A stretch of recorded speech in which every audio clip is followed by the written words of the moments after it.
Comme tous les élèves germanistes, j'ai été fasciné par le personnage de Faust, notamment le Faust de Goethe. Ce personnage qui est un vieillard, un savant, un personnage érudit qui essaie de retrouver sa jeunesse grâce à un pacte avec Satan, ou plutôt avec son messager qui est Méphistophélès. Vivre une nouvelle jeunesse, refuser les outrages du temps, rester éternellement jeune, tout cela, le diable peut nous l'apporter. Bien, chers amis de JM Analysis, je me demande aujourd'hui si notre Faust, c'est-à-dire le Faust du XXIe siècle, n'est pas américain. Et si ce pacte avec le diable ne s'est pas transformé en un pacte avec la science contemporaine pour trouver l'élixir de la jeunesse éternelle. Tout cela a de quoi nous faire rêver, mais tout cela peut aussi tourner au cauchemar. Et c'est aujourd'hui la folle histoire de l'entrepreneur américain Brian Johnson qui va retenir toute notre attention.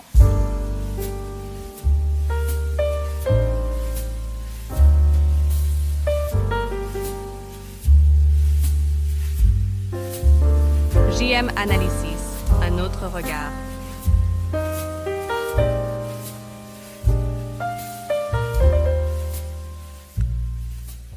Ce Brian Johnson est né aux États-Unis, dans l'Utah, en 1977. Il a grandi dans une famille modeste, dirons-nous, avant de faire des études de commerce.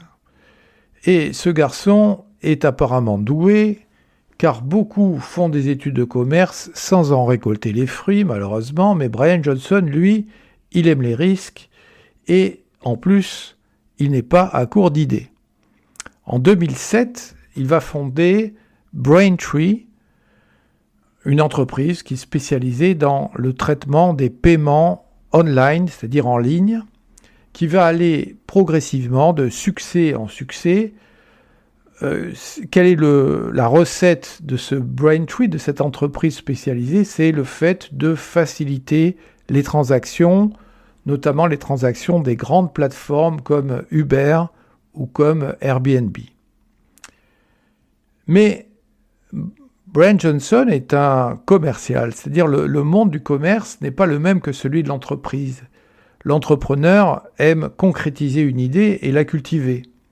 Le commercial, lui, aime vendre ses idées. C'est-à-dire il peut posséder une entreprise ou un produit, mais n'hésite pas à s'en débarrasser, à s'en défaire, dès lors que le bénéfice, bien sûr, est intéressant. Et c'est ce que va faire Brian Johnson. Il se décide à vendre son bébé, en quelque sorte. En 2013, il va vendre Braintree à PayPal pour une coquette somme de 800 millions de dollars.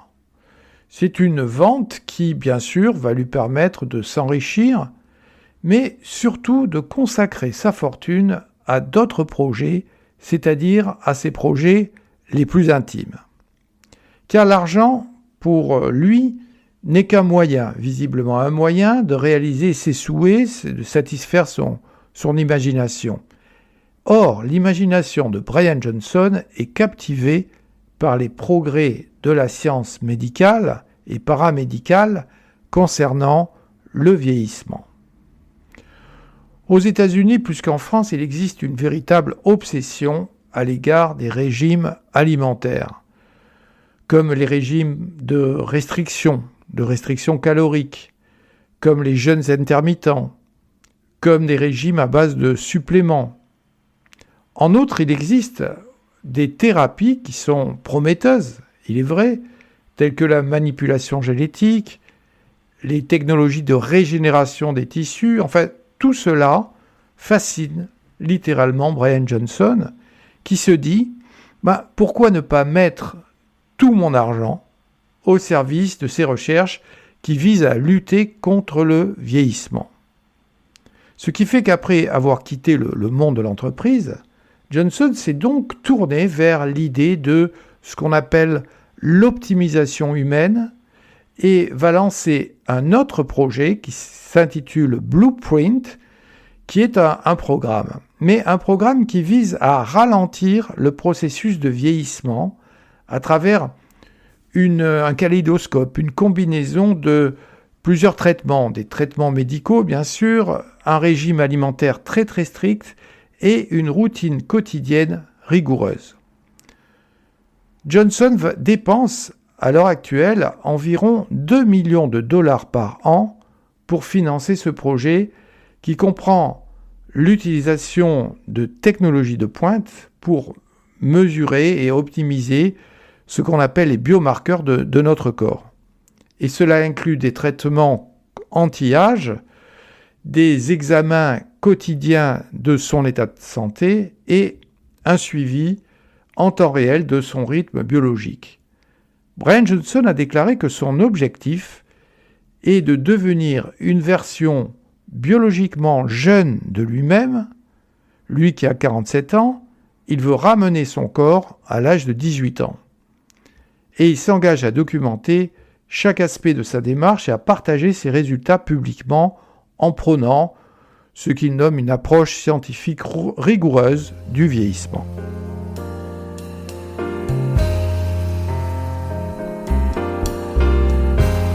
N'oubliez pas, chers auditeurs, de liker et de vous abonner. JM Analysis est une chaîne de culture générale et a besoin de vous pour progresser et exister.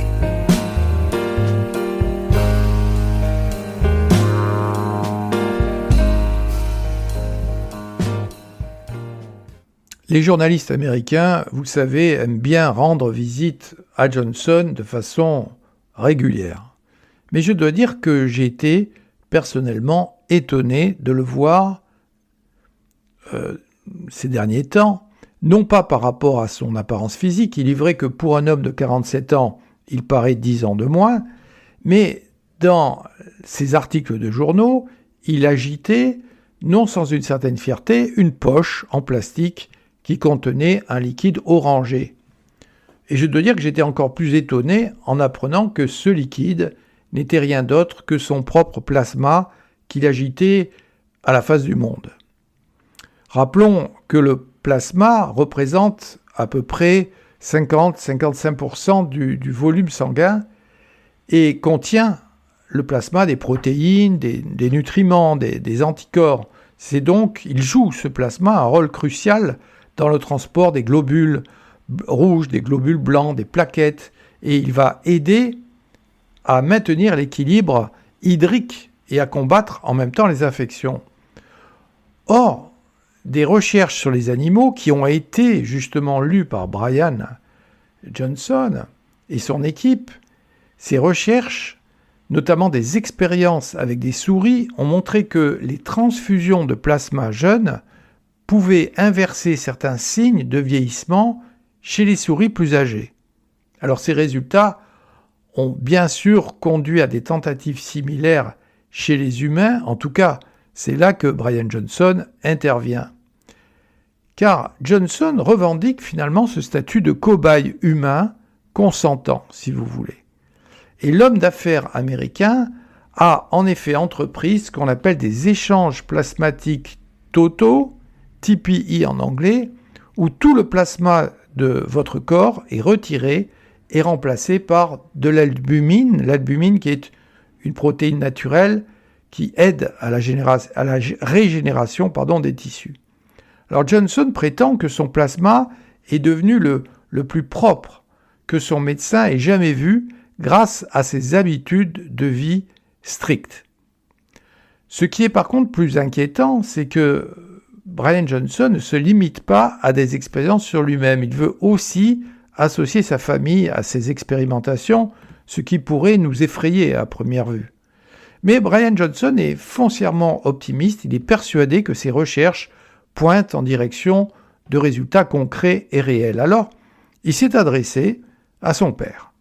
Car son père, lui aussi, est mangé par le temps, comme dirait Baudelaire, il est rongé par l'horloge universelle, ce qui fait que par générosité, Brian Johnson a proposé à son père un peu de son plasma. Et là, nous avons eu, selon lui, un petit miracle scientifique. Son père a prétendu voir son âge biologique diminuer de 25 ans après la transfusion, il est clair que l'on peut se demander si ce constat est vraiment appuyé par des critères bien précis ou si ce n'est pas une opération de marketing. Mais vous me direz que le doute me perdra et vous avez sans doute raison.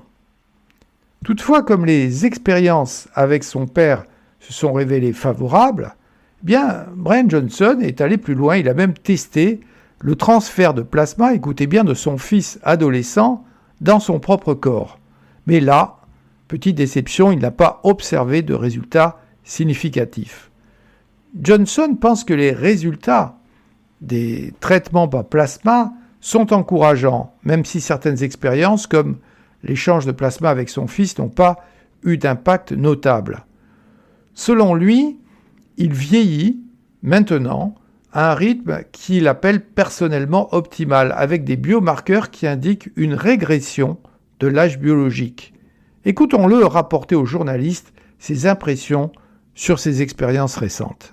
Comme nous le faisons habituellement, nous avons effectué une série de mesures de référence avant cette thérapie, y compris les toxines, mais aussi d'autres éléments tels que la vitesse de vieillissement, l'âge des organes, les microplastiques et de nombreux autres biomarqueurs. Je ferai 6 traitements au total. L'opérateur, qui fait des échanges totaux de plasma depuis 9 ans, a dit que mon plasma est le plus propre qu'il ait jamais vu. Il n'en revenait carrément pas. Ce qui fait que, chers auditeurs, Brian Johnson a changé la date de son propre anniversaire, puisqu'il aurait, selon lui, réussi à ralentir non pas, dirons-nous, le temps physique, mais le temps biologique. Ce qui fait qu'il célèbre désormais son anniversaire tous les 19 mois au lieu de tous les ans. Il est vrai qu'aux États-Unis, on assiste à un réel engouement pour ce personnage. Après tout, il expérimente sur lui-même et ne met pas pour l'instant la vie des autres en danger. Mais même là-bas, aux États-Unis, vous avez des voix qui s'élèvent contre ce projet. De nombreux experts remettent en question les preuves scientifiques qui se trouveraient derrière les transfusions de plasma. Et l'argument principal de ces critiques, c'est que les recherches animales, tout d'abord, ne peuvent pas être directement appliquées aux humains. Il manque encore ce qu'on appelle des essais cliniques robustes pour prouver que ces méthodes fonctionnent réellement chez l'humain.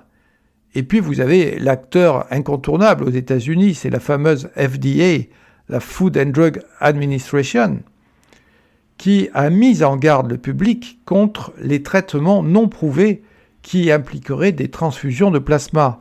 Et la FDA a souligné, avec raison, les risques potentiels comme les infections, les réactions allergiques et d'autres complications médicales. Bien que la recherche sur la biologie du vieillissement avance actuellement, les scientifiques restent bien sûr prudents. Certains avertissent qu'il est prématuré de croire que des interventions comme celle de Johnson offrent une solution viable pour inverser le vieillissement. Beaucoup comme le scientifique Andrew Steele, qui est un scientifique spécialisé en fait dans la longévité, on déclare que la génétique en fait joue le rôle principal dans le vieillissement, dans la détermination de l'espérance de vie d'une personne et qu'aucune des pratiques suivies par Johnson ne peut changer la donne, c'est-à-dire changer la génétique. La complexité du vieillissement implique qu'il n'existe pas de remède miracle et les thérapies actuellement disponibles, il faut le préciser quand même, restent coûteuses et totalement hors de portée pour la majorité des gens. Derrière ce plasma de Brian Johnson, il y a peut-être la fameuse fontaine de jouvence des Romains. Vous savez, cette eau qui assurait aux anciens un pouvoir de régénération et de jeunesse éternelle. Quelque chose qui relève pour l'instant, disons-le, du mythe plus que de la science.